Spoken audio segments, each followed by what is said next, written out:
বিপর্যস্ত হয়েছে, সিডারে যে তাণ্ডব দিয়েছে তার চেয়ে কোনো অংশ কম ছিল না। কিন্তু সিডরের সময় মানুষ অসচেতন ছিল বিদায় অত মানুষের জানমালের আজকের এই বিমানের মতো বড় মোকাবেলায় লং টাইম ছিল কত কয় মিনিট হলো অল্প সময় লেগে হয়েছে, তাই কিন্তু হ্যাস্ত ন্যাস্ত করে গেছে। আর এই বিমান প্রায় 24 থেকে 48 ঘন্টার মতো ধরে হয়েছে, 2 দিন। তার মধ্যেও মানুষ সচেতন ছিল বিদায়, মানুষ যার যার জানমাল নিরাপদ করতে পারছে বিদায় এত বড় দুর্যোগে সবাই একটা অন্যের সহযোগিতা করার মতো পরিবেশ থাকে না।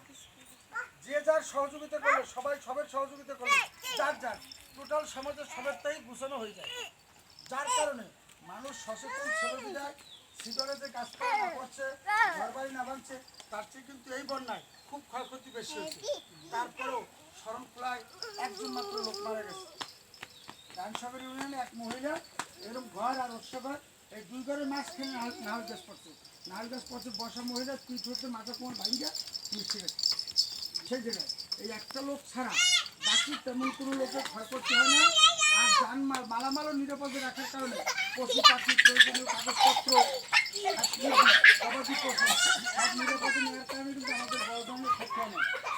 ভবিষ্যতেও যেমন গর্ভ অবস্থার মায়েরা বা এই ছোট ছোট বাচ্চারা বা বয়স্ক লোক তাদের নিয়ে নিরাপত্তার জন্য কাজ করবে ওয়ার্ল্ড ভিশন। আজকে সেই প্রস্তুতিমূলক সভার আমি অতিথি হিসাবে আমি আমন্ত্রণ পেয়েছি। তো আমি আজকে এই যে প্রস্তুতি সভা থেকে পর্যায়ক্রমে কাজ করার যে অঙ্গীকার রয়েছে সেই অঙ্গীকার সুন্দর এবং সুষ্ঠু হোক, সঠিকভাবে বাস্তবায়ন হোক, সমাজের সকলে এই ওয়ার্ল্ড ভিশন পক্ষ থেকে যে পরামর্শ যে সহযোগিতা আসবে এটা সবাই উপভোগ করুক শ্রেণীমতে, সেই আশা রেখে আজকে এই ভবিষ্যৎ কার্যক্রমকে শুভ উদ্বোধন ঘোষণা করছি। সকলকে ধন্যবাদ। আচ্ছা, তাহলে